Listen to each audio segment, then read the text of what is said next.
Alam nyo, sa mga biyahe natin, lalo na sa gitnang Luzon, sigurado ako napapansin nyo yung pangalang Francisco Macabulos. Di ba? Nasa mga kalye, sa mga eskwelahan, sa mga monumento. Pero gaano ba natin siya kakilala? Sino nga ba talaga ang tao sa likod ng pangalang yan? Tara, samahan nyo akong alamin ang kwento ng isa sa mga bayani ng Tarlac.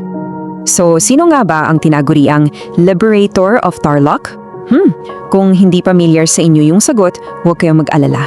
Sakto, dahil yan mismo ang pag-uusapan natin. Kasi ang kwento niya, grabe, tungkol ito sa paninindigan, lalo na sa panahon na parang lahat suko na.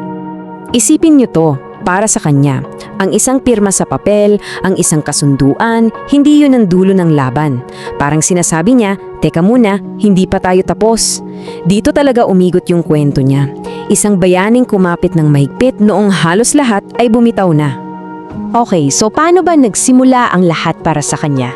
Tara, silipin natin ang mga unang taon niya at kung paano umusbong yung pagiging revolusyonaryo niya. Ayan, si Francisco Macabulos ipinanganak noong 1871 sa La Paz, Tarlac. At hindi lang siya basta ordinaryong mamamayan na, isa siyang manunulat at alam mo yun, may natural na dating bilang leader. At the age of 25, bata pa no, sumali na agad siya sa katipunan. At hindi lang basta sumali, siya pa mismo yung nag-organize ng mga puwersa doon sa ilalim ni Ladislao Diwa. At dito na tayo papasok sa, para sa akin, pinaka-intense na part ng kwento niya. Dito nasubok yung tapang at katapatan niya sa himagsikan. So, noong 1897, may isang malaking pangyayari, yung kasunduan sa Biak na Bato. Sa madaling salita, parang isang ceasefire. Para sa marami, ang ibig sabihin nito, okay, tapos na ang gera. Pumayag si Aguinaldo at yung ibang mga leader na umalis, pumunta sa Hong Kong, kapalit ng pera at mga pangakong reforma.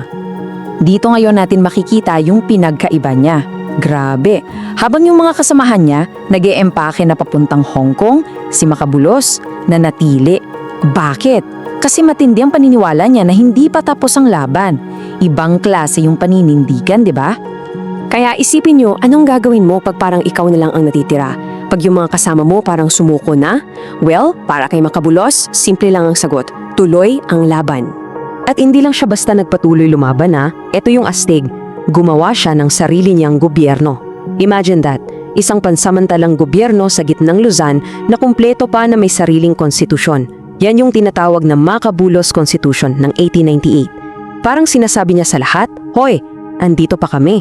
Buhay pa ang diwa ng kalayaan. So, yung paninindigan niya nagbunga ba? Oo naman. Tingnan natin kung paano yung solong pagkilos niya ay nauwi mismo sa paglaya ng sarili niyang probinsya. Nung bumalik na si Aguinaldo galing Hong Kong para ipagpatuloy ulit yung himagsikan, sino sa tingin niyo ang handang-handa na? Siyempre, si Macabulos at yung mga tropa niya. Sila yung parang, game, kanino pa kami nag-aantay? At dahil sa paghahanda ngayon, pagdating ng Hulyo 1898, boom, malaya na ang buong Tarlac mula sa kamay ng mga Espanyol. Ang bilis ng mga pangyayari, di ba? Pero hindi pa dyan natapos ang kwento. Pagkatapos ng mga Espanyol, may bago namang kalaban, yung mga Amerikano. Nakipaglaban din siya doon bago siya tuluyang nag-retire para mamuhay ng tahimik. Talagang sinagad niya yung serbisyo niya para sa bayan. Okay, so after all that, ano ba talaga ang pinakamahalagang aral na pwede nating pulutin mula sa kwento ni Francisco Macabulos? Para sa akin, ito yun. Siya yung parang nag-ihip sa baga para hindi tuluyang mamatay yung apoy ng revolusyon sa gitnang Luzon. Sa panahon na akala ng lahat ay abo na lang ang natira, nandun siya, pinapanatiling miningis pa rin. At kung may isang linya na magbubuod sa buhay niya, siguro ito na yun. Ang tunay na paglilingkod ay hindi natatapos pag may pinirmahan ng kasunduan. Nasa paninindigan yan, sa prinsipyo mo, hanggang sa pinakadulo. Kaya anong iiwan nito sa atin? Siguro 3 bagay. Una, ang pagiging bayani nasa tibay yan, paninindigan. Pangalawa, sa mga panahong magulo at walang kasiguraduhan, doon pinakakailangan ng isang tunay na leader. At panghuli, at ito ang pinakaimportante para sa akin, hindi mo kailangang makilala sa buong mundo para maging bayani sa sarili mo mga kababayan. At bago tayo magtapos, may tanong ako para sa inyo.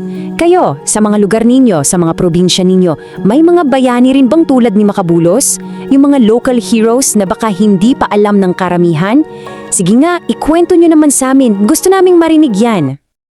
Kung nagustuhan mo ang kwentong ito, huwag kalimutang i-like ang video, mag-subscribe at i-on ang notification bell para sa iba pang alamat at kwentong bayan. I-share mo rin ito para mas marami pang Pilipino ang makaalala ng kagandahan ng ating mga kwento.